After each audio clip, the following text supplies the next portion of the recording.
నా దగ్గర చాలామంది పేషెంట్స్‌కి ఒక కామన్ డౌట్ ఉంటుంది. క్యాటరాక్ట్ సర్జరీ ఎప్పుడు చేయించుకోవాలి డాక్టర్? ఈ డౌట్ వాళ్ళ రిలేటివ్స్‌కి ఉంటుంది. పేషెంట్స్‌కి కూడా ఉంటుంది. సో, ఈ వీడియోలో మనం ఈ టాపిక్ గురించి డిస్కస్ చేద్దాం. Correct timing of cataract surgery ఎప్పుడు ఉండాలి అనేది ఈ వీడియో ఎండ్‌లో మీకు తెలుస్తుంది. ఫస్ట్ ఆఫ్ ఆల్ క్యాటరాక్ట్ అంటే మన కంట్లో ఒక న్యాచురల్ లెన్స్ ఉంటుందండి. ఆ న్యాచురల్ లెన్స్ హేజీ అయినప్పుడు దాన్ని క్యాటరాక్ట్ అంటాము. క్యాటరాక్ట్ ఫార్మేషన్ అనేది 40 ఇయర్స్ ఏజ్ తర్వాత ప్రతి మనిషిలో స్టార్ట్ అయిపోతుంది. అది ఒక ఏజ్ రిలేటెడ్ ప్రాసెస్. ఏజ్ పెరిగే కొద్దీ ఆ ప్రాసెస్ అనేది స్టార్ట్ అయిపోతుంది. కానీ 40 ఇయర్స్ తర్వాత ఇమ్మీడియట్‌గా చేయాలా? అలా లేదు. ఎప్పుడు చేయించుకోవాలి? First of all cataract formation start అయినప్పుడు మీకు వచ్చే ప్రాబ్లమ్స్‌లో ఫస్ట్ ప్రాబ్లమ్ ఏమవుతుంది? ఇనీషియల్ స్టేజెస్‌లో ఎర్లీ స్టేజ్ ఆఫ్ క్యాటరాక్ట్‌లో మీకు గ్లాసెస్ పవర్ రావడం స్టార్ట్ అవుతుంది. ఒకవేళ మీరెప్పుడు గ్లాసెస్ వాడలేదు అనుకుంటే మీకు గ్లాసెస్ పవర్ వచ్చే ఛాన్సెస్ ఉంటాయి.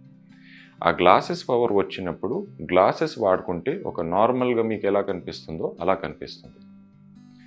నెక్స్ట్ స్టేజ్‌లో క్యాటరాక్ట్ ఇంకా ఫర్దర్‌గా ముదిరినప్పుడు మీరు వాడుతున్న గ్లాసెస్ నంబర్ కూడా మారుతుంది. అండ్ గ్లాసెస్ వాడినా కూడా పూర్తిగా స్పష్టంగా మీకు విజన్ ఇంప్రూవ్ అవ్వదు. ఫర్ ఎగ్జాంపుల్ మీకు ఒక 50% కనిపిస్తుంది. ఫస్ట్ స్టేజ్‌లో మీరు గ్లాసెస్ వాడితే ఆ 50% కాస్త 100% వరకు ఇంప్రూవ్ అవుతుంది. మీకు ఒక నార్మల్ విజన్ లాగా కనిపిస్తుంది. సెకండ్ స్టేజ్‌లో మీకు అద్దాలు లేకుండా 50% కనిపిస్తుంది. అద్దాలు పెట్టుకున్న తర్వాత ఆ 50% కాస్త 70% అవుతుంది, 80% అవుతుంది. కానీ పూర్తిగా 100% వరకు ఇంప్రూవ్ అవ్వదు. ఇది సెకండ్ స్టేజ్‌లో. నెక్స్ట్ ఇంకో స్టేజ్ వస్తుంది. అప్పుడేంటంటే మీరు గ్లాసెస్ వాడినా, వాడకపోయినా అంతే హేజీగా కనిపిస్తుంది. ఫర్ ఎగ్జాంపుల్ మీకు ఒక 40% విజన్ ఉంది అద్దాలు లేకుండా. అద్దాలు పెట్టుకున్న హార్డ్‌లీ 45% ఇంప్రూవ్ అవ్వచ్చు, 50% ఇంప్రూవ్ అవ్వచ్చు. కానీ అంతకన్నా ఎక్కువ ఇంప్రూవ్‌మెంట్ ఉండదు. గ్లాసెస్ పెట్టుకున్నా, పెట్టుకోకపోయినా విజన్ అంతే ఉంటుంది. ఇక లాస్ట్ స్టేజ్‌లో పూర్తిగా ముదిరిన తర్వాత ఏంటంటే మీకేం కనిపించదు. జస్ట్ ఒక లైట్ లాగా కనిపించొచ్చు. లేకపోతే ఒక హ్యాండ్ మూవ్‌మెంట్. ఎవరైనా హ్యాండ్ మూవ్ చేస్తున్నా, ఆబ్జెక్ట్స్ మూవ్ అవుతున్నట్టుగా కనిపిస్తుంది కానీ మొత్తం మసగ్గా ఉంటుంది. ఇదొక లాస్ట్ స్టేజ్‌లో. ఇప్పుడు క్యాటరాక్ట్ సర్జరీ ఏ స్టేజ్‌లో చేయించుకోవాలి? చాలామందికి ఒక మిస్‌కాన్సెప్షన్ ఉంది. పూర్తిగా ముదిరిన తర్వాత చేయించుకోవాలండి. మా రిలేటివ్స్ అలాగే చెప్పారు. మా అమ్మకి అలాగే చేశారు. కానీ ఇప్పుడు ఇప్పుడు మేమెప్పుడు చేయించుకోవాలి? ఇంతకు ముందున్న కాలంలో ఏంటంటే అప్పుడు చేసే క్యాటరాక్ట్ సర్జరీ విధానం చాలా డిఫరెంట్‌గా ఉండేది. అప్పుడు పెద్ద చీర చేసి కుట్లు వేసేవాళ్ళు.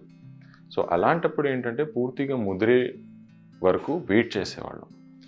ఇప్పుడు చేస్తున్న క్యాటరాక్ట్ సర్జరీ కొత్త టెక్నాలజీతో లేజర్‌తో క్యాటరాక్ట్ సర్జరీ చేస్తాము. ఇందులో 2.2 మిల్లీమీటర్ ఇన్సిషన్ నుంచి క్యాటరాక్ట్ సర్జరీ అవుతుంది.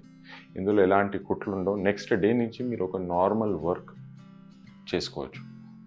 సో, ఇలాంటి టెక్నాలజీ ఉన్నప్పుడు, ఇలాంటి క్యాటరాక్ట్ సర్జరీ ఇంత అడ్వాన్స్ అయినప్పుడు మనం ఎప్పుడు చేయించుకోవాలి? ఫస్ట్ స్టేజ్‌లో మీరు గ్లాసెస్ వాడితే మీకు పూర్తిగా 100% విజన్ ఇంప్రూవ్ అవుతుంది. నెక్స్ట్ స్టేజ్‌లో ఎప్పుడైతే మీకు గ్లాసెస్ వాడినా కూడా పూర్తిగా 100% విజన్ ఎప్పుడైతే ఇంప్రూవ్ అవ్వట్లేదో అది correct time of cataract surgery. ఎందుకు అంటే మీరు గ్లాసెస్ వాడినా కూడా మీకు కంప్లీట్‌లీ 100% విజన్ ఇంప్రూవ్ అవ్వట్లేదు. సో, మీరు చేసే వర్క్‌లో ఎక్కడో ఒక చోట మీకు కాంప్రమైజ్ అవ్వాల్సొస్తుంది. సో, ఆ కాంప్రమైజ్ అవ్వకుండా ఉండడానికి మీరు కంప్లీట్‌లీ ఫంక్షనల్ మీ పనులన్నీ మీరు కంప్లీట్‌గా హ్యాపీగా చేసుకోగలిగేలాగా ఉండాలంటే మీరు క్యాటరాక్ట్ సర్జరీ చేయించుకోవడం సెకండ్ స్టేజ్‌లో అది ఐడియల్ అండి. చాలామందికి ఇంకో క్వెషన్ ఉంటుంది.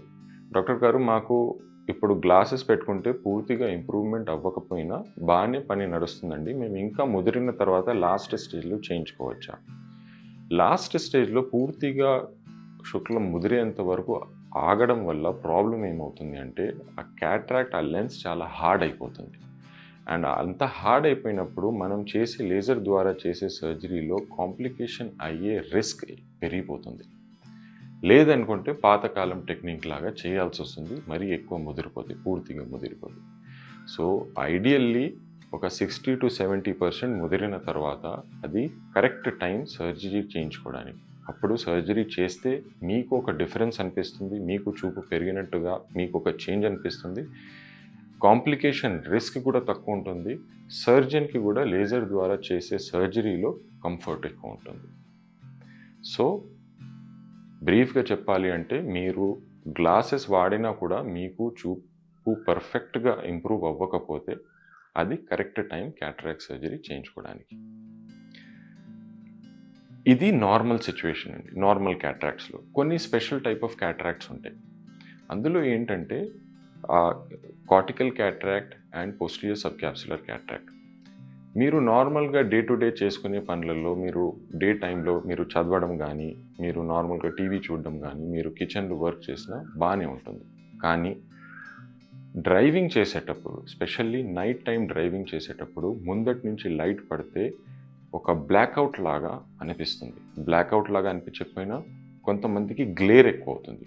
డాక్టర్ గారు నాకు ఫోకస్ ఎక్కువ పడుతుందండి ఈ మధ్య అంటారు. అది ఎందుకు అంటే అది కార్టికల్ క్యాటరాక్ట్ వల్లనో లేకపోతే పోస్టీరియర్ సబ్ క్యాప్సులర్ క్యాటరాక్ట్ వల్ల ఈ ప్రాబ్లం అవుతుంది. సో ఈ క్యాటరాక్ట్స్లో చాలా ఎర్లీ స్టేజ్లోనే ఈ ప్రాబ్లమ్స్ రావడం స్టార్ట్ అవుతుంది. సో ఒకవేళ మీరు డైలీ మీకు డ్రైవింగ్ చేయడం మీకు కంపల్సరీ అనుకుంటే, లేకపోతే డ్రైవింగ్ మీ ప్రొఫెషన్ అవుతే అండ్ డైలీ మీరు డ్రైవ్ చేసేటప్పుడు ఈ ఇబ్బంది మీకు ఎక్కువ అవుతుంది అనుకుంటే, మీరు ఎర్లీ స్టేజ్లో as early as possible cataract surgery చేయించుకోవడమే మంచిది. ఎందుకంటే యాక్సిడెంట్స్ ఎప్పుడు అవుతాయో మనం చెప్పలేము. సో ఆ ప్రాబ్లమ్స్ అవ్వకుండా ఉండడానికి మీరు డ్రైవింగ్ చేసేటప్పుడు మీ సేఫ్టీ పరంగా మీరు క్యాటరాక్ట్ సర్జరీ ఎర్లీ స్టేజ్లోనే చేయించుకోవడం బెటర్. ఇప్పుడు మనం క్యాటరాక్ట్ సర్జరీ ఎప్పుడు చేయించుకోవాలో అనేది డిస్కస్ చేశాము. నెక్స్ట్ వీడియోలో ఏ లెన్స్ వాడితే బెటర్గా ఉంటుంది అనేది నేను డిస్కస్ చేస్తాను. ఒకవేళ మీకు ఇలాంటి వీడియోస్ చూడాలని ఇంట్రెస్ట్ ఉంటే కామెంట్ చేయండి. నెక్స్ట్ వీడియో అలాంటి టాపిక్ మీద చేద్దాం. Thank you.